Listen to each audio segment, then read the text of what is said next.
James St. Patrick est mort avec une illusion, celle qu'il pouvait nettoyer son passé avec de l'argent et des relations politiques. Il pensait que le pouvoir, c'était le contrôle total de son image. Mais le contrôle est une cage.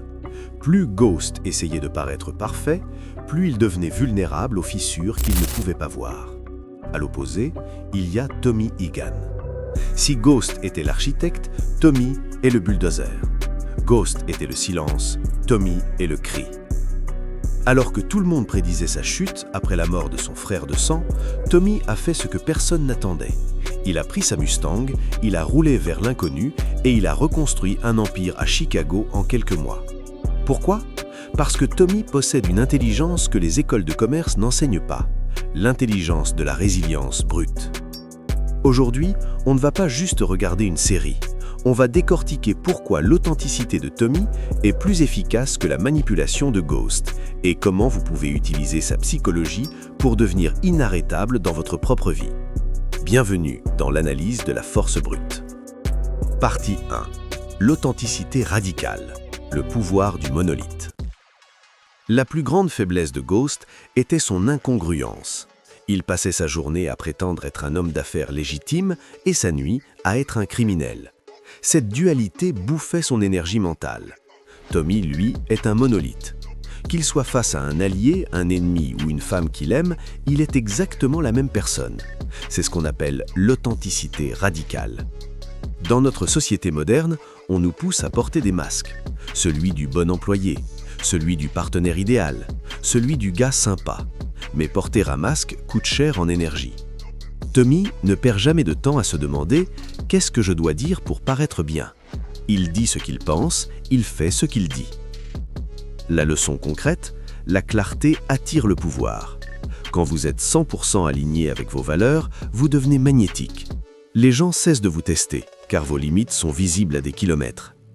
Posez-vous cette question. Quelle part de votre énergie perdez-vous chaque jour à essayer de maintenir une image qui n'est pas la vôtre ? Soyez comme Tommy, devenez une vérité brutale que personne ne peut ignorer. Partie 2. La théorie du fou, la volatilité comme stratégie. On traite souvent Tommy de fou, mais dans la psychologie du pouvoir, il existe une stratégie réelle appelée la Madman Theory, la théorie du fou. Elle a été utilisée par des chefs d'État comme Richard Nixon. Le concept est simple, si vos adversaires pensent que vous êtes imprévisible et capable de tout, ils n'oseront jamais vous pousser à bout de peur des conséquences irrationnelles. Ghost était prévisible car il agissait toujours pour son propre intérêt financier. Tommy, lui, agit par principe, par émotion ou par loyauté. Et c'est ce qui le rend terrifiant. Un homme qui n'a pas peur de tout perdre pour une question d'honneur ne peut pas être manipulé par la logique. La leçon concrète, dans une négociation, que ce soit pour une augmentation ou un contrat, ne soyez pas le bon élève trop rationnel. La rationalité est une faiblesse que les prédateurs utilisent contre vous. Apprenez à intégrer une part de volatilité contrôlée. Faites comprendre que vous êtes prêt à quitter la table, à saboter le deal ou à rompre la relation si vos limites ne sont pas respectées. La peur de votre réaction doit être le frein de vos adversaires. Partie 3. L'ego du bâtisseur. Recommencer à zéro. La plupart des gens sont paralysés par la peur de perdre ce qu'ils ont acquis. Ghost avait peur de perdre son club, son prestige, son rêve de légitimité. Tommy n'a peur de rien perdre car il sait qu'il est sa propre ressource principale. Quand il arrive à Chicago, il n'a rien. Pas de réseau, pas de labo, pas de protection. Mais il a son ego de bâtisseur. Il ne regarde pas en arrière. Il ne pleure pas sur ce qu'il a laissé à New York. Il traite chaque jour comme le jour 1. Cette capacité de pivot est la marque des plus grands entrepreneurs. Ils ne s'attachent pas aux murs, ils s'attachent à leur capacité à construire du chaos. La leçon concrète, pratiquez le détachement radical. Votre valeur ne réside pas dans votre titre actuel ou dans les possessions que vous avez accumulées. Elle réside dans votre capacité à générer de la valeur à partir du chaos. Si tout s'écroulait demain, seriez-vous capable, comme Tommy, de descendre de votre voiture dans une ville inconnue et de dire « cette ville sera à moi ». Travaillez sur vos compétences, non sur votre confort. Partie 4. La loyauté comme monnaie d'échange. Dernier point crucial, le leadership. Ghost traitait les gens comme des pions sur un échiquier.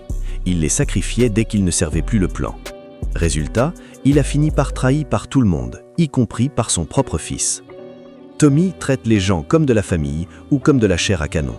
Il n'y a pas d'entre-deux. Sa loyauté est absolue et il exige la même chose en retour.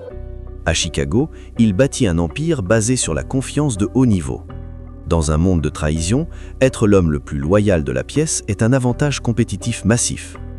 La leçon concrète, dans votre business ou votre carrière, ne sous-estimez jamais le pouvoir de la loyauté.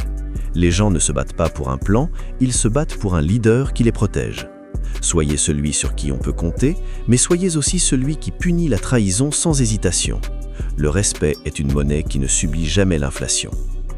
Conclusion. L'ombre ou la force? James St. Patrick a essayé de devenir un Ganthaume pour échapper à sa réalité.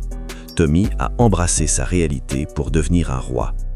Ghost est une mise en garde, Tommy est une méthode. Alors je vous repose la question. Préférez-vous vivre dans l'ombre du calcul permanent ou dans la force de votre propre vérité? Si cette analyse vous a ouvert les yeux, n'oubliez pas de liker et de vous abonner.